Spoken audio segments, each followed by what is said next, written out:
Bom dia a todos e a todas. Estamos aqui hoje em mais uma live, onde vamos falar sobre espiritismo, doutrina espírita, filosofia espírita e ecologia, que parecem ser coisas dissociadas, no entanto, são completamente, uma é intrínseca à outra, porque todas as duas são ciências que investigam, que discorrem sobre a vida, sobre o universo, sobre nós seres humanos. E isso tem tudo a ver com um momento, né, que nós estamos passando aqui, um momento, principalmente até no Brasil, né, e com relação a essa destruição das matas, essa falta de zelo, né, do ser humano pela sua casa, que é o planeta Terra. Então, hoje a gente vai conversar sobre isso, o que é que seria isso, né? O que leva o homem a essa tomada de decisão de forma tão abrupta, né? Em destruir a própria casa que ele habita, em detrimento de lucro, em detrimento de prazer, né? Pela matéria, enfim, enquanto que entendendo, achando que a matéria é realmente... eu não estou nem vendo aqui hoje as pessoas que estão entrando. Tem algum problema aqui no meu Instagram. Gente, bom dia. Quem tá chegando, eu vi que entrou uma pessoa. Oi, Vicky, bom dia, querida. Entrou alguém antes, eu não vi quem. Então, novamente, para quem tá chegando, né? Hoje vamos falar sobre a doutrina espírita, a filosofia espírita e a ecologia, né? Quais são as relações dessas duas ciências, porque são duas ciências, e né, o que teria a ver uma coisa com a outra, e essa relação, né, sinérgica, porque é uma relação sinérgica entre ambas. Então, bom dia pessoal. Eu vou dar uns bons dias aqui até todo mundo tá todo mundo chegando aí, para que eu, né, para que eu possa recomeçar aqui nessa conversa. Então, voltando, hoje é o dia em que eu vou falar sobre essa relação entre a filosofia, ou melhor, a ciência espírita e ecologia, né? Então, para isso eu vou fazer um breve preâmbulo e lembrando que no século XIX, essas duas ciências, tanto a filosofia espírita como a ecologia, foram duas ciências que nasceram no século XIX. Uma nasceu na França e outra nasceu na Alemanha. A filosofia espírita, ela nasce então com o discípulo de Pestalozzi, o nosso querido Hippolyte Denion Rivail, que é o nosso famoso Allan Kardec. Eu sempre me confundo com o nome dele. E na Alemanha com Ernst Haeckel, que em 1866 ele começa a falar sobre ecologia, que é o estudo da casa, né? Ecologia, estudo da casa. E em 1857, Allan Kardec, né, Hippolyte Denion Rivail, funda então a doutrina espírita. Então pensem, esses dois espíritos reencarnam no mesmo século, basicamente quase na mesma época, aliás, praticamente na mesma época, e eles reiniciam duas filosofias que estão ligadas intrinsecamente, que é a doutrina espírita com a ecologia. E o que a gente tem em comum? Porque ambas são ciências que investigam a vida e o universo. E Ernst Haeckel é muito... Esse cientista alemão, ele é muito pragmático em dizer o seguinte: olha, gente, o planeta é finito, então os recursos são finitos. Nós não temos, vocês parem de consumir desenfreadamente, parem de destruir, porque senão nós não vamos ter mais água doce. Ele é o primeiro a alertar sobre a água, isso em 1866. Vejam, nós passamos 150 anos depois e estamos aqui ainda, nós não mudamos em nada o nosso comportamento e tem diversos outros cientistas alertando para esse colapso do planeta, em que a gente pode nos faltar o nosso bem mais precioso, que é a água doce. Então vejam, Ernest Haeckel, na Alemanha, vem nos dizer isso em 1866. Allan Kardec funda uma doutrina que alerta que a matéria é uma ilusão. Então, ele quer dizer o seguinte, nós somos espíritos eternos. Nós estamos aqui em jornadas evolutivas. Nós precisamos aprender uns com os outros. É esse o nosso papel aqui. A matéria é acessório, ela não é principal. Ela é importante, claro que é, como qualquer um outro acessório é importante para nós. Aliás, ela é importantíssima porque a matéria, o nosso corpo físico, por exemplo, ele é o veículo que nós utilizamos para a nossa jornada evolutiva. Então, e esse veículo, né, como ele é de matéria, ele precisa se alimentar de matéria, ele precisa vivenciar a matéria. Então, o que acontece? Nós, seres humanos aqui encarnados, nós precisamos respeitar a nossa casa Terra, né? E Ernest Haeckel, em 1866, vem nos dizer isso. Olhem, a nossa casa, os recursos que ela tem fim. É como se nós tivéssemos uma despensa em casa para nos alimentar, né? Sabe, despensa? Eu não sei como é que as pessoas conhecem. Eu fui criada com esse termo. A gente tinha um quartinho pequeno em casa, onde guardavam os víveres, né? E não somente víveres, né? Mas assim, o necessário para a nossa alimentação, né? Então a gente tinha um espaçozinho, ou no armário. Então a nossa despensa, né, formada pelo reino animal, vegetal, essa despensa ela tem um fim. E aquilo que está dentro do planeta tem que ser tratado. A água tem que ser tratada, ela tem que ser respeitada às margens dos rios, né?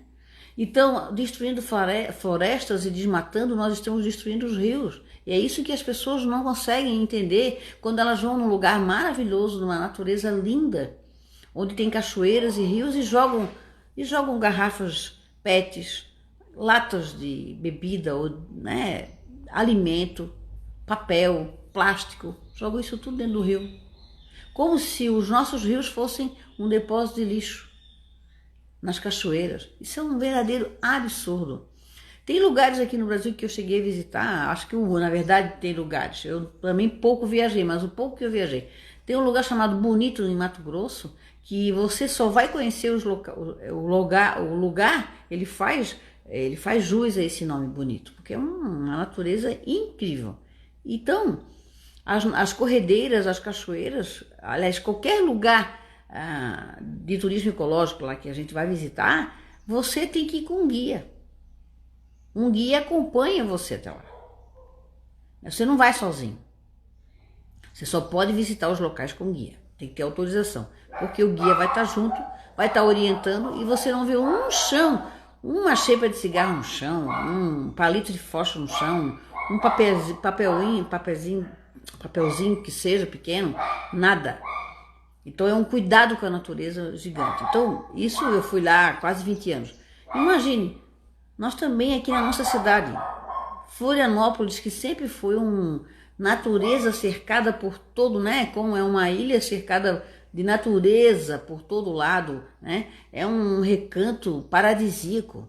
Isso aqui tinha que ter sido um patrimônio tombado, a natureza toda tinha que ser tratada e cuidada. E o que é que se fez nesse período, né? Nós vamos discutir isso agora, mas porque o tema não é bem esse, mas a gente percebe os locais belos, os locais de turismo ecológico, infelizmente, não é somente no Brasil, mas principalmente no nosso país, não são devidamente olhados com bons olhos, olhados como, nossa, isso aqui é a nossa casa, é o nosso planeta, a gente precisa cuidar, senão a gente pode perder isso daqui a pouco, né? Então, qual é a relação dos dois? A relação dos dois é que o Espiritismo vem nos dizer, a doutrina espírita, ou Espiritismo, ou filosofia, porque o Espiritismo é uma ciência, porque ele é autoexplicável, né? Ele tem uma fé raciocinada, ele não é uma fé do milagre, não existe milagre, existe esforço, trabalho contínuo de reforma íntima, existe uma doutrina que nos diz, olha, vamos desenvolver o autoconhecimento para melhor lidar com o outro e melhor lidar consigo mesmo. Vamos ser felizes, mas vamos fazer o bem, vamos equilibrar o ambiente. que acontece? O Espiritismo vem nos dar algumas dicas, né, de como bem viver aqui enquanto estivermos aqui, porque somos viajores, somos hóspedes, né? Tudo aqui que a gente tem, ninguém tem, a gente aluga, a gente pensa que é da gente, né? Ah, a minha casa, o meu carro. Infelizmente, esses pronomes possessivos aí, eles são inadequados, porque nada é nosso aqui. Nós estamos aqui de passagem. Nós somos viajantes, estamos hospedados aqui. Só que a gente precisa cuidar desse planeta, porque nós vamos retornar aqui, né? Nós vamos retornar aqueles que nós amamos também irão retornar. Muitos ficarão, depois retornarão, enfim. Essa aqui é a nossa casa de provas e expiações no momento. É a casa de provas e expiações que está mudando a vibração para uma casa de regeneração. Agora, essa mudança aqui, né? Esse período de mudança é um período muito em que os vulcões internos de cada um entram em erupção. Vocês estão percebendo as mudanças da sociedade, as revoluções civis pelos direitos, as loucuras de alguns crimes sendo expostas de uma forma banalizando o mal, né?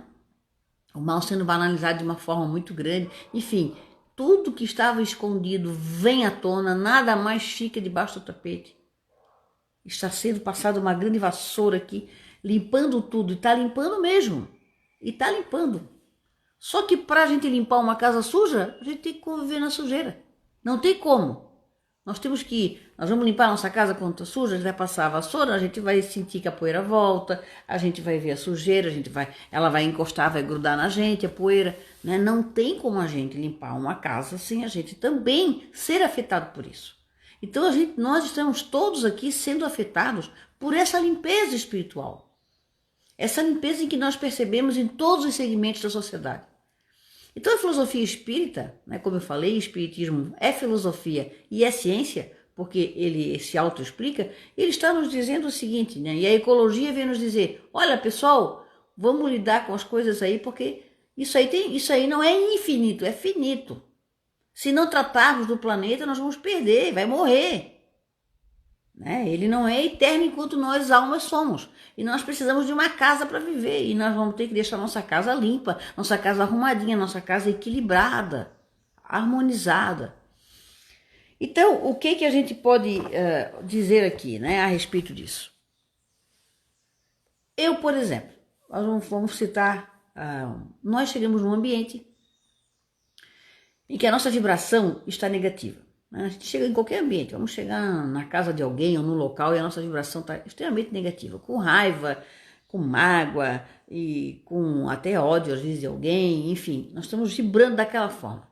Ao nosso redor, a nossa psicosfera, né, que alguns chamam de aura, por favor, não é áurea, muita gente fala áurea, a áurea do fulano não é aura, A-U-R-A, a aura, a psicosfera, aquilo que está ao nosso redor aqui, energeticamente, que é invisível aos nossos olhos materiais, mas ela tá ali, né? Ela tem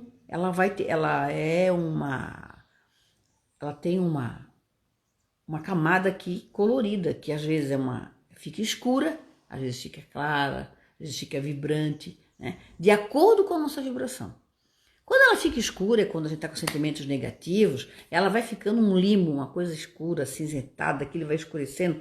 E aquilo vai também detonando o meio ambiente. Acredite se quiser. Sabe as plantinhas quando morrem assim, ninguém entende? Mas como eu rego todo dia, ela morreu. A minha flor aqui em casa, nossa, a minha amiga, ela planta um roseral ali, o roseral é lindo. Aqui em casa eu planto, elas morrem. Elas não crescem. E aí a gente começa a entender por que tem gente, ele tem uma mão boa para plantar. Aqui tem uma mão boa, a gente já ouviu isso, não viu? Aqui tem uma mão boa para plantar, que é uma maravilha. Tudo que ele planta cresce, fica bonito ver. Pode ter certeza que essa pessoa que tem mão boa, não é que a mão é boa, a alma é boa. Né? Ele normalmente deve ali, ao menos no momento em que está fazendo a plantação, ele está vibrando bem, positivamente, com amor, está fazendo uma coisa que ele gosta, está pensando, nossa, eu estou aqui mexendo na terra, né? Mexendo na terra com a minha mão, tô aqui trazendo, né? Tô aqui plantando, semeando, porque vai vir uma nova vida aqui. Eu estou ajudando, colaborando, né? Para dar a luz aqui a um novo ser vivo na terra. Olha a diferença, né? E ele está fazendo isso com muito enlevo, muito amor, uma vibração alta, e certamente aquela plantação vai ser uma plantação nesse sentido. Agora, eu vou plantar alguma coisa, estou com raiva já do mundo, por uma série de motivos. Abre o buraco, fecha, joga semente e... não vai, né, gente? Vai morrer, não vai nascer, pode ter certeza, raramente. Vocês também já devem ter observado que pessoas que às vezes vêm na nossa casa, né? Eu tenho uma história bem engraçada para contar, não é com a natureza, mas foi inesquecível isso. Eu lembro, eu era criança para adolescência, e eu lembro que a madrinha, a comadre, na verdade, da minha tia foi nos visitar.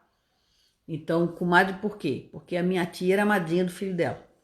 E eles tinham menos condições que nós, não que nós fôssemos ricos, mas a minha tia tinha um hábito de ter sempre 2 televisões, quando era na época que nem tinha colorida ainda. Ela tinha mania, ela tinha uma no quarto e uma na sala. E aquilo para aquela época era quem tinha 2 televisões em casa, tinha alguma coisa. E a gente não tinha, morava numa casa de Coab pequenininha, e eu não tinha nem quarto, dormia no sofá.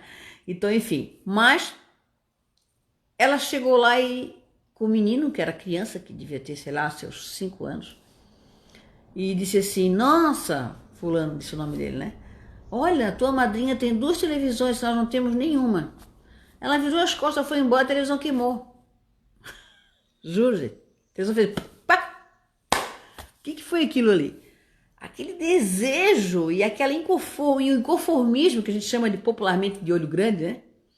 Aquele inconformismo, aquele desejo de ter aquele bem material e não poder ter, e a pessoa ter 2, aquilo para ela é um absurdo. Então, aquilo dentro dela transformou-se numa energia tão forte que explodiu dela para fora, e tudo que estava perto ali, com certeza, se tivesse planta, tinha morrido, né? E isso ocorre também às vezes com as plantas, de as pessoas irem no jardim de alguém e digam: nossa, que linda essa tua rosa, que linda, e aí ela vai embora, a rosa murcha, porque a pessoa não está admirando a beleza, ela está com inveja, porque ela na casa dela não consegue ter uma rosa daquela. Então a gente é energia o tempo inteiro, a gente é energia o tempo inteiro. Ô Letícia querida, saudade.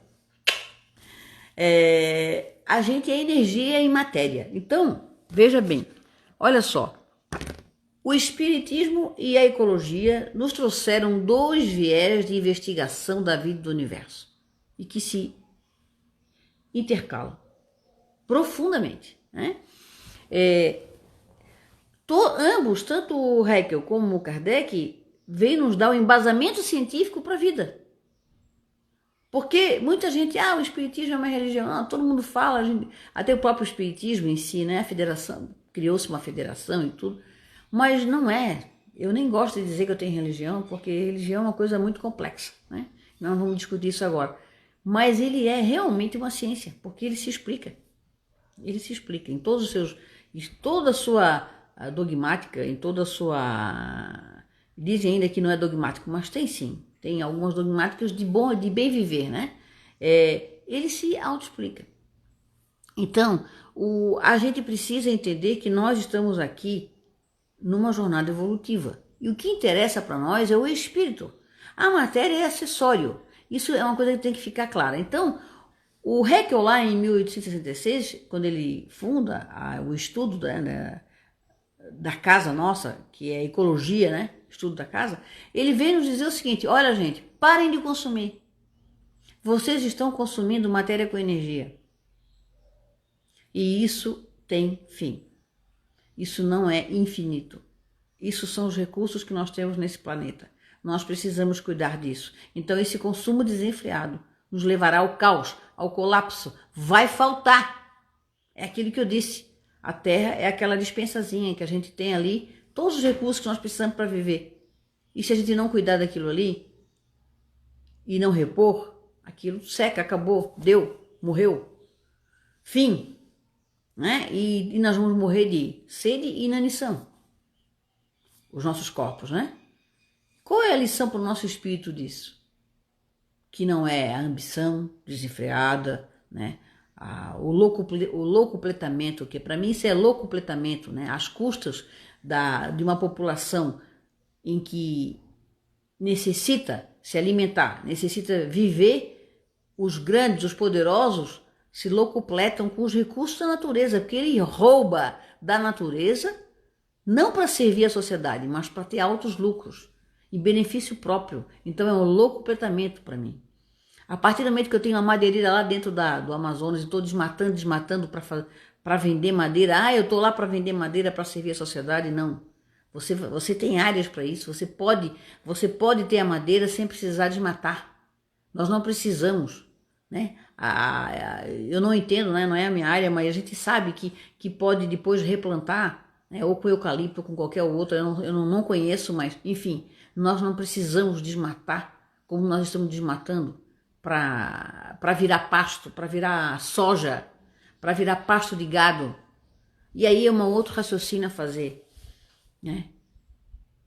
Nós precisamos realmente, né, comer carne animal, nós precisamos comer bichinhos, né? Eu ainda como carne, eu ainda como muito pouco, eu nunca fui carnívora, mas eu ainda como, ainda gosto de algo à bolonhesa, mas eu não sou das pessoas que eu não me faria falta alguma. Gosto muito de massa, gosto muito de cogumelo, me daria super bem sem precisar de carne no meu prato. Mas tem gente que não vive sem carne. Então a gente tem que também refletir. O desmatamento é para fazer pasto para gado.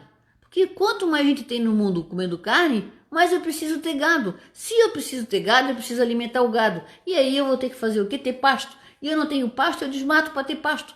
Olha só, gente, olha a cadeia. Olha o raciocínio. Então, a ecologia é uma reflexão da vida do planeta, não é somente o estudo do planeta, mas também uma reflexão. Até que ponto nós precisamos de algumas coisas das nossas vidas. Eu tenho um amigo que ele materialmente é uma pessoa que tem muito dinheiro, e ele é uma pessoa que ele sempre dizia assim para mim, ele sempre era aquela pessoa que se vestia de forma simples, ele fica com o carro não sei quantos anos, ele é uma pessoa completamente despida de vaidade material. Ele dizia assim para mim, Margarete, eu quando passo numa loja e vejo uma camisa linda, eu penso, eu preciso? Essa é a pergunta que eu faço. Eu olho meu carro tá me servindo, tá bom, não tá me incomodando, o carro tá bom, tá legal? Eu pergunto, vou trocar para quê? Eu preciso? Não preciso. O carro tá me levando, tá me trazendo, tem conforto. A roupa que eu tenho, eu não preciso dessa camisa, porque eu tenho 10 camisas. Então eu me pergunto, eu preciso? Eu não preciso. É uma forma de viver difícil para nós que vivemos um mundo em que todo mundo troca o carro a cada 2 anos no mínimo, todo mundo gosta de comprar roupa o tempo inteiro, todo mundo gosta de comprar todos os aparelhamentos tecnológicos aí que estão, né? O celular mesmo é 1 ano, a gente compra um baita celular, quando termina de pagar, tá, né? E parcela lá em 12 vezes, tá vindo outro, já passou 2, 3 ali enquanto aquele tava ali. E aí ele para de te servir, porque depois de 2 anos ele começa a dar problema de bateria, e aí não vale a pena tu comprar uma bateria nova, tu ter que comprar um novo celular. Isso é tudo proposital já da indústria para que a gente consuma. Então esse consumo desenfreado, e aí o espiritismo vem nos dizer o seguinte, nós precisamos,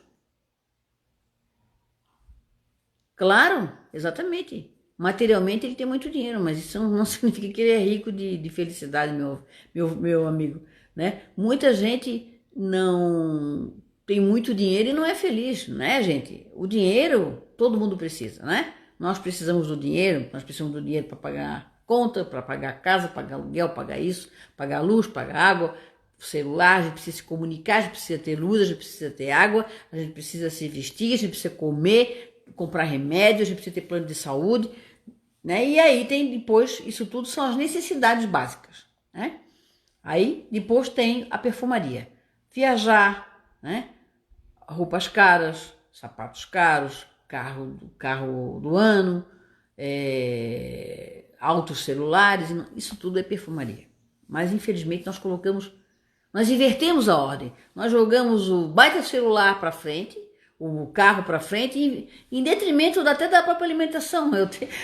Eu lembro, eu fui gerente de banco por muitos anos, então eu lembro que, infelizmente, os clientes que paravam, a maioria, gente, sem mentira nenhuma, que paravam na frente da agência bancária. Antigamente até o carro parava na frente, né?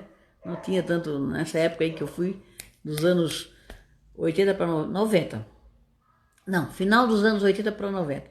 As pessoas paravam o carro na frente da agência. A maioria que parava ali com aqueles baita carrões, que era impossível a gente ter aqueles carrões. Até foi antes da era Collor. Antes da era Collor a gente só tinha Volkswagen, Ford e Fiat, né?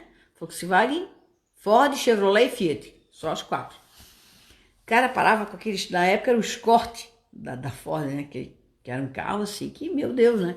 Eu tinha Fusca, sempre tive Fusca e depois Chevette, né? Que era o que eu podia ter na época. E estava muito bom, adorava meus Fusquinhas, tive diversos Fuscas. Mas essas pessoas, aqueles clientes que paravam ali eram os mais endividados, eram os mais infelizes. Enquanto que às vezes parava um de Fusquinha ali super feliz com a vida dele, bem casado, estava amando, estava bem, um casamento bom, a vida era boa, estava com Fusquinha, tinha a casinha. Ele priorizava a casa em vez do carro, porque muita gente prioriza ter um carro e não comprar uma casa para ele, né? Que também, se nós formos até avaliar, isso é uma coisa que eu já fiz a reflexão comigo mesmo. Será que eu precisava comprar uma casa para dizer que a casa é minha propriedade? Porque eu vou morrer. Bem, eu mesmo que não tenho herdeiro, quer dizer, eu tenho um herdeiro legal que é meu pai, que não teve nem relação, né? Seria até injusto, né? Eu morrer hoje porque ele fica com a minha casa, a única coisa que eu materialmente tenho, né? E para quê, né? Tanta luta. Eu sei a luta que eu tive, que eu enfrentei para construir essa casa, para ter uma casa boa, para mim ter conforto. Por quê? Porque eu tive uma infância muito pobre, numa casa de madeira, né? E aquela pobreza toda, apesar que eu era muito feliz e hoje eu faço essa relação. Eu era tão feliz naquela época que eu não tinha as preocupações que eu tenho hoje. Então é isso que nós temos que parar para pensar. Viver numa casa pobre e simples e viver numa casa com muito conforto, mas qual é o preço disso? Qual é o preço para minha alma disso? Às vezes eu quero ter uma baita casa com tudo, com toda mobiliada, tudo isso, tudo aquilo, e tô lá infeliz na minha vida, no meu casamento, na minha relação comigo mesma.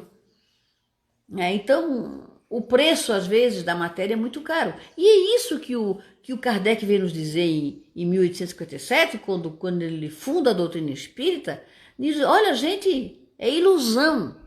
Matéria é ilusão. E nós somos feitos de matéria e energia. E tudo que nos cerca é matéria e energia. Então, vejam, gente, a importância de nós estarmos vibrando bem para que o meio ambiente também esteja equilibrado. Porque as plantas sentem, as flores sentem, os animais sentem. Às vezes as pessoas perguntam, mas por que o animalzinho tem câncer? Porque o ser humano começou a ter câncer. Aí muita gente começa a falar, mas porque começaram a dar comida para ele, também industrializada, essa comida ruim que causa o câncer no ser humano. Olha, a comida ruim, ela ajuda a causar o câncer no ser humano, sim, ela colabora. Mas se o ser humano tivesse um equilíbrio interno, harmônico da sua alma, talvez ele pudesse evitar o câncer. Claro que isso eu, qualquer um de nós aqui, mesmo estudando doutrina espírita, nós estamos sujeitos, obviamente, a ter qualquer doença, porque a doença ela é uma mestra, uma professora, né? Ela vem nos trazer constatações para o nosso espírito e vem expurgar a nossa alma. E às vezes nós precisamos dela, né? E é triste, é sofrido, é difícil. Mas o que eu quero dizer é que se os animaizinhos estão ficando doentes e morrendo de doenças iguais às do homem, até com depressão tem, é porque eles estão convivendo com as energias nossas. Então eles absorvem as nossas energias e eles sofrem também, igual. Essa é a grande explicação. Então a minha gatinha está aqui do lado, ó. Vive aqui comigo, tem 15 anos, a GG. A Gigi está aqui. Se eu tratasse a Gigi mal, se eu fosse uma pessoa extremamente depressiva, se eu fosse uma pessoa extremamente raivosa dentro de casa, com certeza eu já tinha matado a Gigi. Só com as minhas energias. Tá ali, tá. Nós estamos juntas tentando, né, vencer tudo isso. A gente está até brincando, mas é uma coisa muito séria e é verdade, é uma realidade, né? Então, vejam, equilíbrio do meio ambiente depende de nós também, não é só evitar jogar lixo aqui e ali, não desmatar, não poluir rios, não poluir mares, mas também cuidar da nossa energia, porque a nossa energia interfere no equilíbrio do meio ambiente. Vejam bem, esses homens que colocaram o fogo nas matas, ou propositalmente, ou porque desmataram, porque aí o planeta está nessa seca, fica frio, fica calor, seca, úmido, fica nessa loucura inteira. O próprio meio ambiente começou em alguns focos foram a própria seca que causou, né? Mas porque o homem não cuidou do planeta. Isso não é uma catástrofe climática provocada pela própria natureza, isso é uma catástrofe humana, em que o ser humano é o autor, o ser humano é o grande réu nesse processo universal. Porque é um processo em que ele é réu, sim, nós somos responsáveis pelo nosso planeta, nós somos responsáveis pelo meio ambiente em que vivemos. Então, se eu saio na rua, estou comendo dentro do carro, chupei uma bala, tirei o papel e joguei para fora do carro, eu sou responsável. Parece bobo? Não é bobo, porque é assim que começa, né? Então, essa responsabilidade com o meio ambiente tem a ver também com a responsabilidade que eu tenho pela vida, né? Pela minha vida, com as outras pessoas, com o senso coletivo de pensar o seguinte: eu vou estragar aqui, né? A nossa ilha, por exemplo, construíram, e agora? É o caos, né? Muitas praias poluídas, lençol freático nosso poluído, cheio, né? O aquífero Guarani, que é a maior reserva do mundo, que passa por debaixo aqui, um extenso pedaço dele por aqui, por debaixo das nossas terras, que corre o risco de se contaminar. Então, o que essas pessoas que construíram e quem colaborou para isso fizeram? Eles desestabilizaram o meio ambiente. Em virtude de quê? Em virtude da ambição, em virtude do lucro, em virtude da esganação, né? Em virtude de lucro. Que a partir do momento em que eu destruo a natureza para eu ter lucro, eu fico pensando o seguinte: eu estou destruindo a minha casa e daqui a pouco eu vou morar onde? Porque é uma casa. Eu começo a destruir um pedaço, vou destruindo o outro, eu vou ficando... Imagine uma casa de 3 quartos, né? E um casal dentro. Ele começa a destruir um quarto, destrói outro quarto, vai destruindo o outro, vai destruindo a sala, e nós vamos ficando num ambiente cada vez menor, e é assim que nós hoje estamos no planeta, meio que encurralados pelo desastre que nós causamos à natureza. Nós causamos um desastre de terríveis proporções. Então, o espiritismo e a ecologia, eles estão sinergicamente aliados na defesa da vida, da resiliência e do equilíbrio. Nós precisamos ser resilientes, sim. O ambiente merece ser saudável, obviamente, e aqui está o nosso papel de cuidar dele, né? Então nós precisamos cuidar do meio ambiente. Cuidando do meio ambiente, estamos cuidando de nós mesmos, porque nós aqui estamos vivendo, é a nossa casa. Então a importância de nós, eu nunca havia pensado nisso, né? Se eu estou vibrando mal, eu também estou deixando ali a minha árvore meio doente, sabe? Porque eu não estou bem. Então eu começo a emanar dentro de mim, né? De dentro para fora, energias deletérias, energias escuras, ruins, que em vez de colaborar para o crescimento e para o florescer daquela árvore, ele colabora para que ela vá murchando. E assim são com os animais que convivem com a gente. Nós vimos hoje animais com doenças de humanos, até depressão. Porque, olha, a nossa vibração é tão forte, e que tudo que está ao nosso redor percebe isso. Só não vai perceber aquilo que é de matéria sólida, né, que não tem sentimento, mas o resto tudo percebe. Que até um ser vivo, uma planta, tem, porque ele é um ser vivo, né? Ele é dotado de vida, e tudo que tem vida tem sentimento. Então, gente, eu vou encerrar aqui hoje nossa conversa, né? Era mais ou menos para falar que a gente precisa de um consumo sustentável, um consumo consciente. Eu acho que o consumo desenfreado é o que está acabando com esse planeta. Então vamos começar e saber, né, gente? Isso eu sempre falo aqui e vou repetir. Tudo que a gente adquire materialmente vai ficar aqui, gente. Nós não vamos levar nada com a gente. E nós somos finitos. O nosso corpo físico é finito. Então a gente daqui a pouco vai morrer. O corpo vai morrer. A Margarete vai deixar de existir. E o que a Margarete comprou vai ficar aqui. Hoje, me preparando para falar sobre isso, eu estava ali. Eu sou uma pessoa que adoro camisa. Eu sou um materialista de camisas, um hobby que eu tenho. Adoro, adoro, adoro. Bobiça minha, erro meu. Estou aqui falando, se eu estou falando isso, eu preciso ouvir muito mais do que vocês. Então eu estava hoje pensando, quando eu estava vendo qual era a camisa que ia botar hoje, pensando, né? Vou morrer, vai ficar tudo aqui, minhas camisas. Aí eu pensei, bem, talvez lá na espiritualidade os espíritos olhem para mim e digam assim, pois é, falasse tanto isso, tanto, né? Pregasse tanto e tá chorando aí porque as camisas ficaram. Porque as camisas vão ficar. As camisas vão ficar, o meu carro vai ficar, a minha casa vai ficar, o meu óculos vai ficar. Então, se nós tivermos essa consciência, nós não vamos destruir o meio ambiente. Porque o meio ambiente fica, a natureza fica aqui. As nossas praias ficarão, a nossa mata ficará, os nossos rios e cachoeiras ficarão. Então vamos cuidar do que fica, porque essa é a nossa casa. Nós vamos retornar aqui. Nós vamos retornar a esse planeta e os nossos amados que precisamos novamente, enquanto espíritos, na nossa jornada evolutiva, precisamos nos encontrar, estarão aqui. Viverão aqui também. Então não pense assim, vou esgotar todos os prazeres materiais que eu puder, vou destruir mesmo aquela praia, porque vou construir um prédio maravilhoso, vou ficar rico e com esse dinheiro eu vou poder fazer isso. Às vezes vem uma doença e acaba com todos esses planos.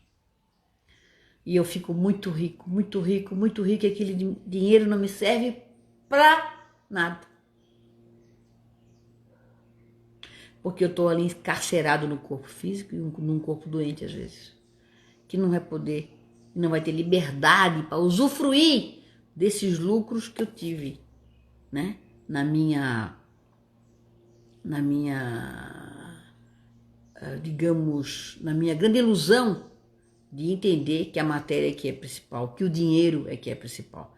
Né? Nós temos o hábito de dizer, tal pessoa tá bem, ele tá trabalhando para não sei quem, tá ganhando 20 mil por mês, 30 mil por mês, tá muito bem. O nosso conceito ainda do bem-estar é a pessoa ter dinheiro, é a pessoa ter, não, tá bem, tá com carrão, tá morando não sei aonde, viajou agora não sei para onde. Às vezes essa pessoa não tá nada bem, né? Isso foi um hábito, isso é aquilo que eu digo, né? Nós vivemos um momento na sociedade de reconstrução. Nós precisamos desconstruir, na verdade, tudo aquilo que está errado e reconstruir o homem novo. Nós precisamos renascer na própria vida. Porque nós naturalizamos o mal por muito tempo. Nós naturalizamos o mal com preconceitos, com racismo, com falta de amor, com terminologias ofensivas por conta de raças, de gênero, de orientação sexual. Nós matamos os animais para comer. Nós, às vezes, torturamos os animais. Tem gente que tem prazer em matar animal. Nós destruímos a natureza para construir prédios e prédios. Eu peguei Balneário Camboriú ainda com poucos prédios, nos anos 80.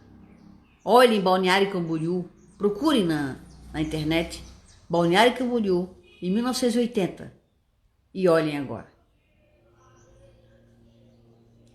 A praia de Balneário Camboriú, À 1 da tarde não tem mais sol, porque a sombra dos prédios toma conta da metade do mar ali, da metade da praia. Aqueles arranha-céus mesmo, né? Porque eu tenho até medo de ir num prédio daquele. Olhem aquilo ali. Aquilo ali é a verdadeira prova da ambição desmedida do homem, do locupletamento às custas da natureza. E essas pessoas, esses cidadãos, essas almas, que também são nossos irmãos, filhos de Deus, eles sofrerão essas consequências. Mas nós também sofreremos. E eles sofrerão as consequências porque também deixaram consequências para nós. Porque ele não fez mal só para ele, fez para um monte de gente. Que precisava construir aquilo tudo, precisava fazer aquilo tudo que tá aquela praia ali. Entende? Precisava. Eu conhecia a minha terra aqui, a Lagoa da Conceição. Eu era criança, eu dava cambalhota na duna e caía dentro da lagoa. Hoje, no meio da duna e da lagoa, tem um asfalto. A duna tá lá ainda, graças a Deus, né? Mas já cortada pela metade. Lagoa poluída, cheia de... Mas, gente, a lagoa era a coisa mais linda desse mundo. Eu andava quase 1 quilômetro dentro da lagoa com água no joelho. Para quê? Então, o grande elemento nocivo do planeta chama-se homem, no sentido lato da palavra. Humano. Nós destruímos a natureza, entendendo que nós somos os donos da natureza. A ganância. Eu queria falar essa palavra, eu não estava conseguindo trazer essa palavra. A ganância. Né? Quando eu falo que a pessoa é esganada, eu estou falando da ganância. É um termo bem de mané. Cara esganado aquele ali, ó. Esganado, olhudo, né? Olho grande. Se eu posso lucrar 100, eu quero lucrar 1000. Não quero saber por onde eu vou passar, o que eu vou ter que destruir. Então a ganância humana, infelizmente, está destruindo a própria casa dele. A casa, ele mesmo está destruindo a casa que é dele, daqueles que ele ama, e ele vai retornar aqui. E talvez numa condição bem, economicamente, bem inferior a essa que ele estava aqui. Vai sofrer as agruras daquilo que ele plantou. Então, eu não quero ser aqui maniqueísta, né? Mas eu quero dizer o seguinte, o bem e o mal, eles realmente, eu ontem encontrei numa fila do banco, um rapaz, a gente estava conversando, e ele falando, né, o absurdo que está sendo o atendimento nos bancos, né? Eu pouco fui na pandemia no banco, mas eu estou precisando ir agora, e eu vejo o seguinte, quem precisa de atendimento, meu Deus, é um desrespeito com o ser humano. Sem mudar o assunto, mas já falando na mesma coisa. É aquilo de não enxergar o outro mesmo. De não enxergar o outro, sabe? Então, é quando a gente não consegue enxergar o outro e só preza o lucro. Então, exemplos que nós agora aqui no ano 2020, nós temos a nossa ilha maravilhosa aqui, nós temos diversos locais de natureza. Vamos cuidar, vamos preservar da nossa casa.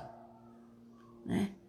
Olha, em 1866 o Ernest Haeckel, lá na Alemanha, veio nos dizer isso, quando ele funda a doutrina da ecologia, quando ele começa a falar de ecologia. Ele diz, gente, vamos cuidar. Né? E aí, olha o que nós estamos vivendo hoje. Né? Então, gente, eu já estava encerrando e voltei aqui. Eu vou terminar aqui com uma fala do André Trigueiro, que eu recomendo esse livro aqui, ó. Espiritismo e Ecologia. André Trigueiro, que todo mundo deve conhecer, da Globo, né? Jornalista da Globo News. E ele é espírita, maravilhoso palestrante, tem muitas palestras do André Trigueiro no YouTube. E ele diz o seguinte aqui, na orelha aqui desse livro, que eu quero terminar aqui minha fala com isso. Olha, essa edição é de 2009 e ele já revisou para 2017. Então nós temos uma edição atualizada de 2017. Essa é a primeira quando ele lançou. É maravilhoso, porque aqui a gente vê o quanto é importante eu me comportar bem, eu vibrar bem, para a natureza também estar bem. Essa é a grande relação. Então aqui ele diz o seguinte, ó, tanto o espiritismo quanto a ecologia oferecem ferramentas importantes para a compreensão da realidade que nos cerca. Espíritas e ecologistas investigam, cada qual a seu modo, as relações que sustentam e emprestam sentido à vida. Defendem uma nova ética, mais comprometida com os interesses coletivos, né, gente? E uma atenção maior com o planeta que nos acolhe. Reconhecem a existência de forças que atuam positivamente em defesa do planeta, da manutenção da vida e da biodiversidade. As limitações desses agentes e o risco de desmancharmos o tabuleiro sobre o qual esses sistemas se mantêm estruturados. Se a ciência ecológica oferece um amplo espectro de observação, interligando sistemas que variam do micro ao macrocosmo, o espiritismo desdobra esse olhar na direção do plano invisível, alargando enormemente o campo de investigação. Então a doutrina espírita vem alargar o campo de investigação para o ecologista. De forma clara e objetiva, o livro instiga o leitor a perceber que as múltiplas crises que experimentamos na atualidade, isso era 2009, há 11 anos atrás, ecologia, crise ecológica, crise ambiental, crise social, crise ética, demandam uma nova percepção da realidade e um nível de comprometimento maior com a vida em suas mais diversas manifestações. Traz ainda um mini dicionário ambiental com 140 verbetes extremamente úteis para consultas e estudos. Gente, eu me despeço aqui dizendo o seguinte, que o mais importante para nós é vivermos o espírito, vivenciarmos o espírito. A matéria é acessório, portanto, acessório não é principal. Então, que a partir desse momento sejamos conscientes, né? Tenhamos um consumo aqui da matéria sustentável, equilibrado, para que o meio ambiente também mantenha-se equilibrado e sustentável. E assim, nós também vamos ser espíritos sustentáveis e equilibrados. Nós precisamos estar equilibrados também para equilibrar o meio ambiente. Hoje a nossa orquestra sinfônica do Canil está funcionando a toda aqui. Gente, bom final de semana, bom feriado, fiquem com Deus e cuidem da nossa casa, cuidem do nosso planeta, do local maravilhoso em que nós nos encontramos para viver aqui nesses corpos físicos. Beijo, bom final de semana, gente. Todas as minhas lives, lembrando, elas ficam 24 horas no feed do Instagram e depois elas vão para o meu canal do YouTube, Margarete Hernandes. Vão lá no meu canal do YouTube, se inscrevam lá, dão um likezinho, compartilhem, tá bom, gente? Um beijo, tchau. E agora aqui, né, já que eu sou candidata, eu sou obrigada a encerrar essa minha live dizendo para vote 40400. Tá bom, gente? Beijo. A luta agora é nossa, tá? Por tudo. Pelo meio ambiente, pela segurança, pela saúde, pelo amor e pelo respeito e dignidade. Tchau, gente.